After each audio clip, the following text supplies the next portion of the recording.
What's the black mound?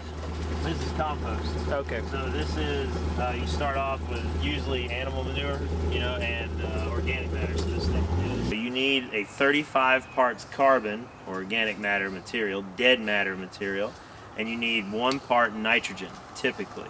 Okay. And there's adjustments you have to make. Again, it's like being a chef. You have to start mixing it. 3 parts carbon, 1 part nitrogen. 35. Okay. Yep, 35 parts carbon, 1 part nitrogen. 35 parts carbon. Exactly. 1 part nitrogen. So what we're gonna do is we're gonna show Kim here how to actually just put in a garden, and then we're gonna talk a little bit about it while she's doing it. But to get her set up, these are what I like to call dummy discs. Oh, I see how it is. So instead of going through the arduous task of using a tape measure, it's really just easy to cut these out. These are 2 foot diameter and 1 foot diameter.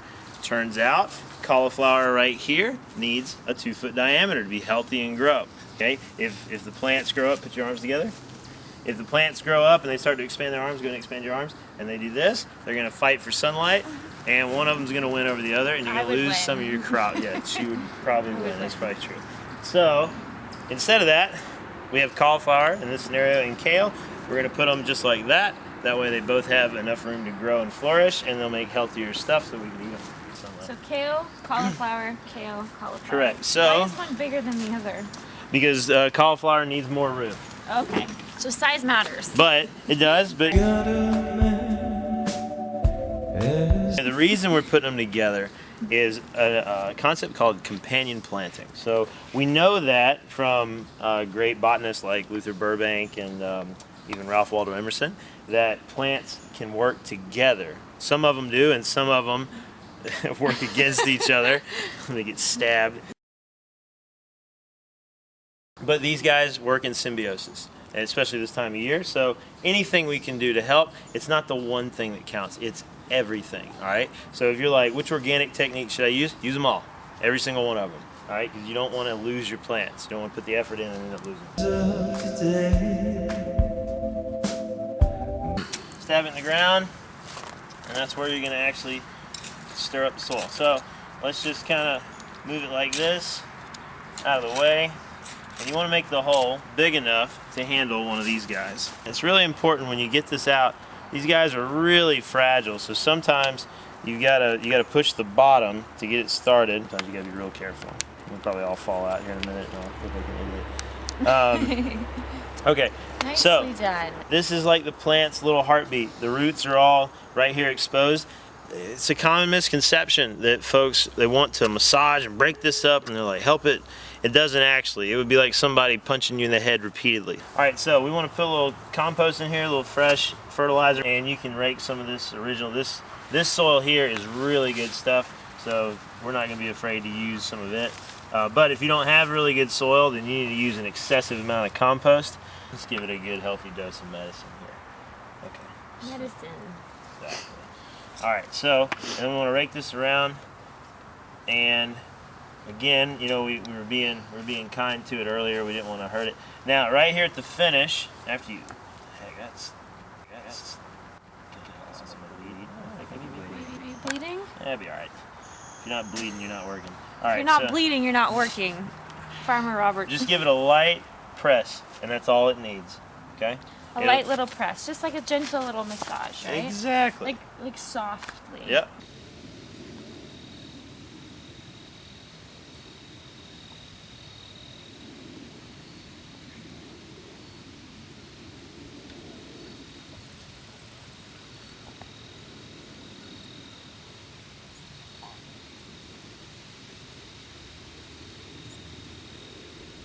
Explain to me what maximum yield means.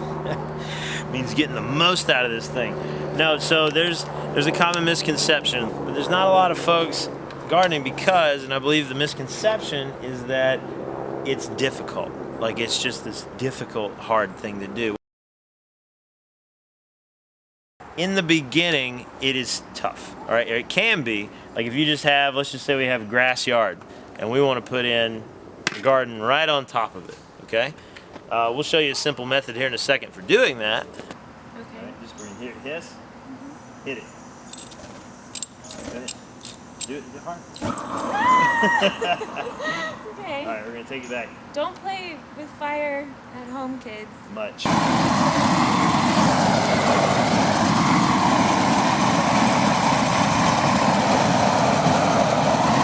You go down a spade length, right? We're teaching Farmer Dan here how to dig a hole. That's my name, Farmer Dan. Farming for just about all my life.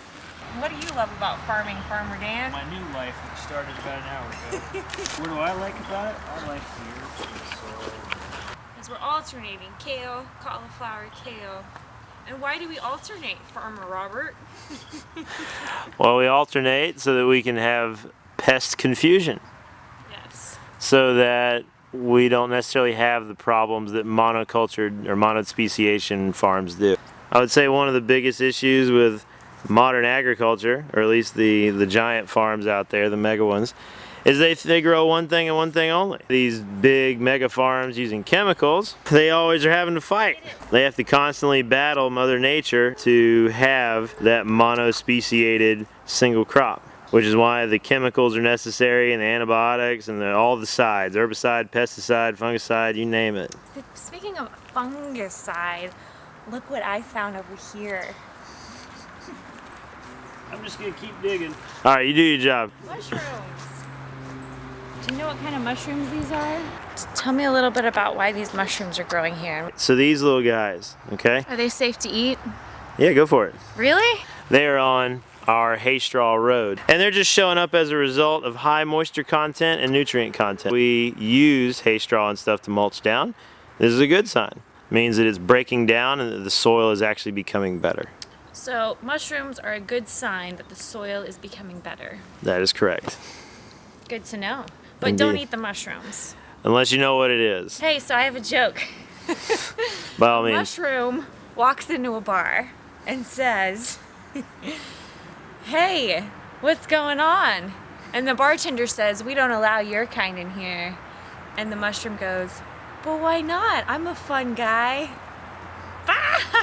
Touch, Really good, folks. we got That that is- on camera. I heard that joke somewhere. It's pretty dirty, but you can't be afraid to get your hands dirty sometimes in order for things to grow. And it's a natural exfoliator for your skin. Fun fact.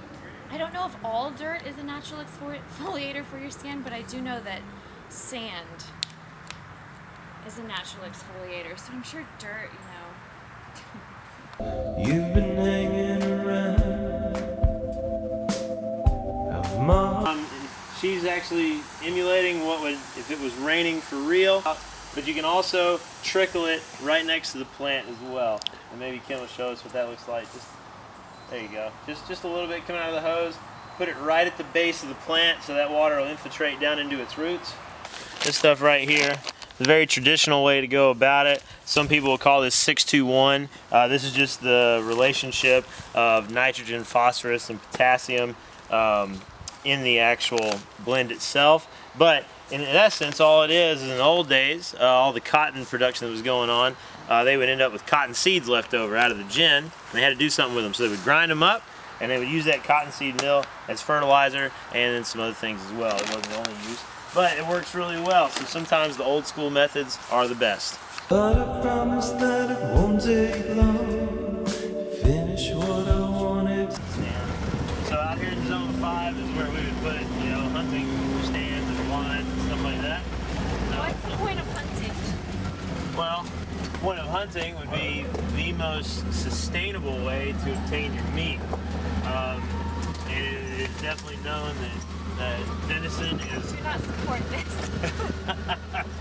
venison is a higher protein. Or you can eat plant protein That is also and be true. vegan. And that may be just as good, if not better. It's better. It might. It's definitely better. I think it's whatever's suited to your constitution. Yeah, so what you're saying is any human being from anywhere can survive off just plant protein and you don't have to kill animals. That's what he's saying. I'm saying give it a whirl.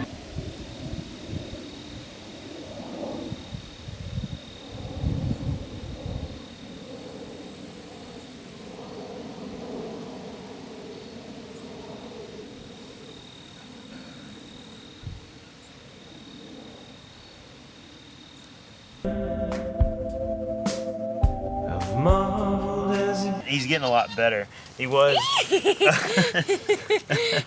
Those little rabbit claws would get you. Probably a little antsy. Yeah, he doesn't. This is not the biggest pen you've ever seen for a single bunny. That's a pretty big bunny pen. I'll say. Just hanging out on the porch, and all of a sudden Moose just decides that's not okay. I guess these chickens don't have such big brains, do they? No. Tuck them in, snug them up. Nice and snug. Yeah, just keep them protected. There. Oh, I knew. Why did the chicken cross the road? I don't know. Why did he? I was asking you. Oh, that was an actual question. I assume it was to get to the other side.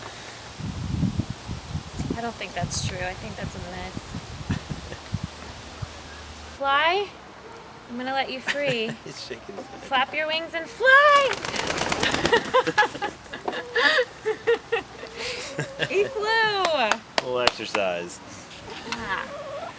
I've marveled as he built you up, to watch him as he whittles you down.